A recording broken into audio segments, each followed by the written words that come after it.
In this video, we're going to talk about, should you kill your old credit cards?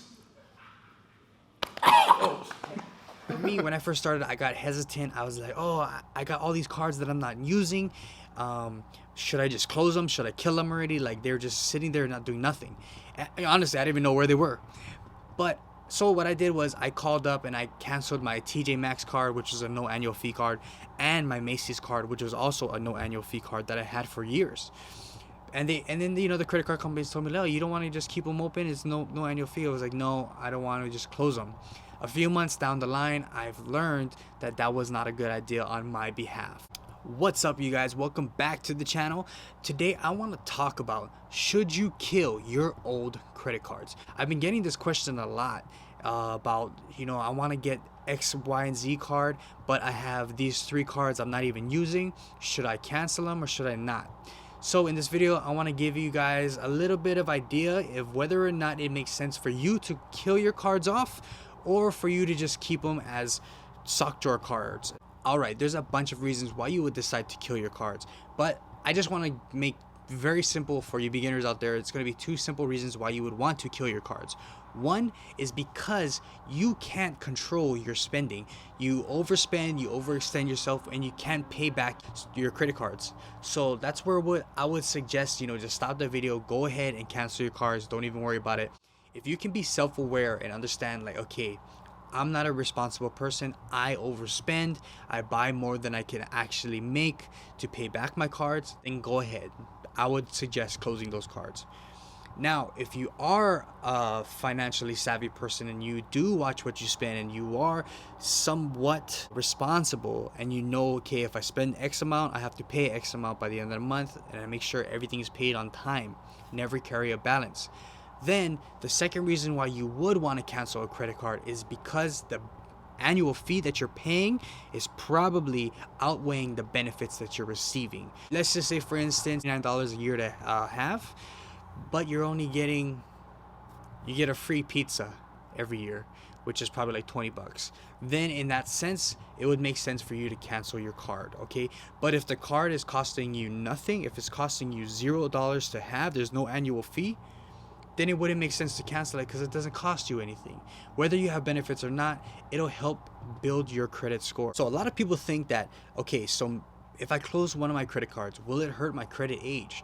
Where that's a misunderstanding, because even though you close that account, whether positive or negative, will still report to your credit report 7 to 10 years down the line. So that's not what's going to really hurt your score. What's going to hurt your score is what the lenders look at, which is balance to credit ratio, so also known as credit utilization. What the credit utilization is the amount of credit being used compared to the total amount of credit being extended. All right, so if you have $100 extended credit to you from a credit card and you use $10, that's 10% credit utilization, because you're using 10% of the total $100. If you have $100 and you're using $50 of it, that's 50% credit utilization. Most people say that you should use only 30%. Me, I suggest 10 to 7. For some reason, that's like the happy medium.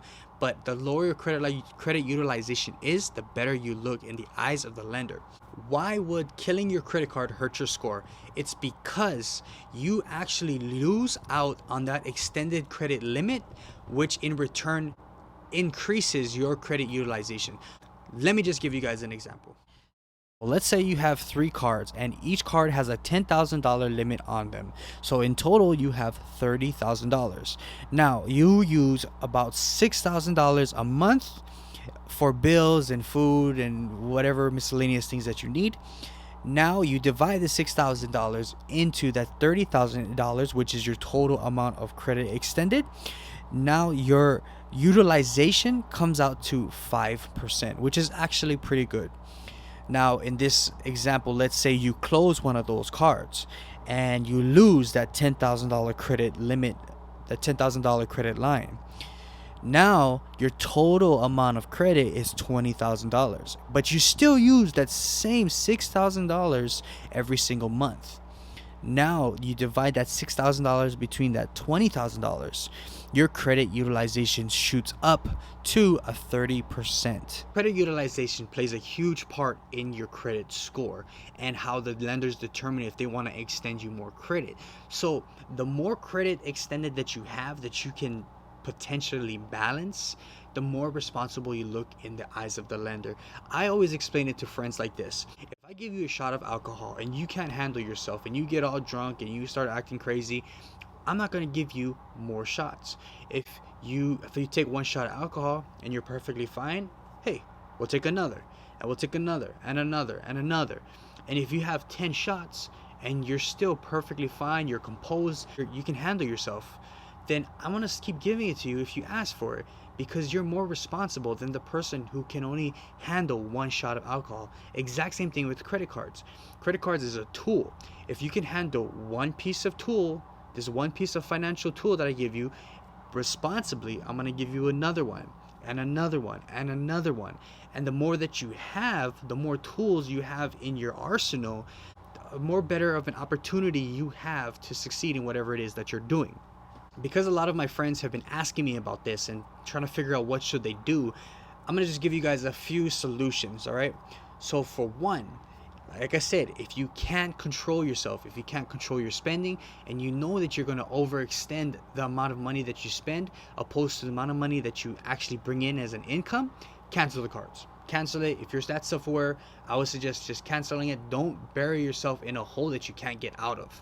Very important. That's number one. Cancel it if you know that you cannot be responsible. Now, for those of you who are responsible, what you can do if you have a high annual fee card, you can actually call the reconsideration line, which is the number in the back of your card, or just Google reconsideration line for your specific card and find out if they can waive that fee for you. Now, why would they waive that fee? Maybe you tell them, you know what, I don't find a benefit in this card anymore. I'm thinking about canceling it. Is there any way we could work together? Maybe get the fee waived, because that's the fee is the real reason why I'm thinking about canceling it, because I'm not using it as much as I used to. You can try to convince the representative to get your annual fee waived. Another thing you can do when you're speaking to the representative, if they don't want to waive your fee, you can ask them, can you downgrade this card to a no annual fee card? So a lot of cards with high annual fees have pathways to no annual fee cards. So for instance, if you have the Chase Sapphire Preferred, which is a $95 annual fee, but you're no longer traveling as much as you used to, you can downgrade it to one of the Chase Freedom or Chase Freedom Unlimited cards, which are free and won't have to pay the annual fee. On top of that, you don't have to close that line, because that account will still be open, reporting to your account still good, and it'll help your credit age grow. Another thing that you can do is you can ask for a credit limit increase on your other cards to offset the loss of the extended credit that you already have. Meaning, let's go back to that example of 3 cards with $10,000 each.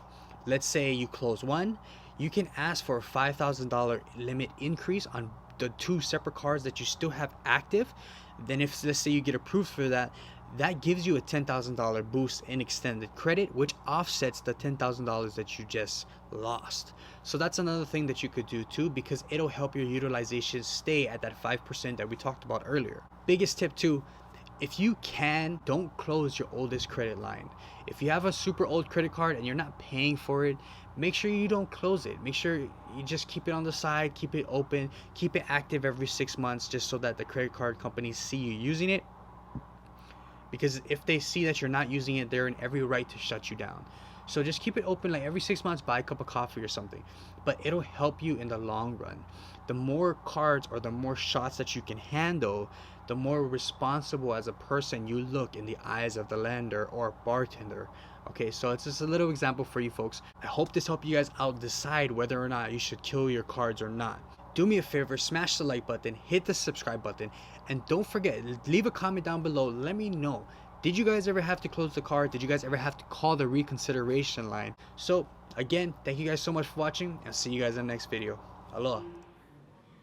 In this video, we're going to talk about, should you kill your old credit cards? That's when you go. Oh shit, sorry.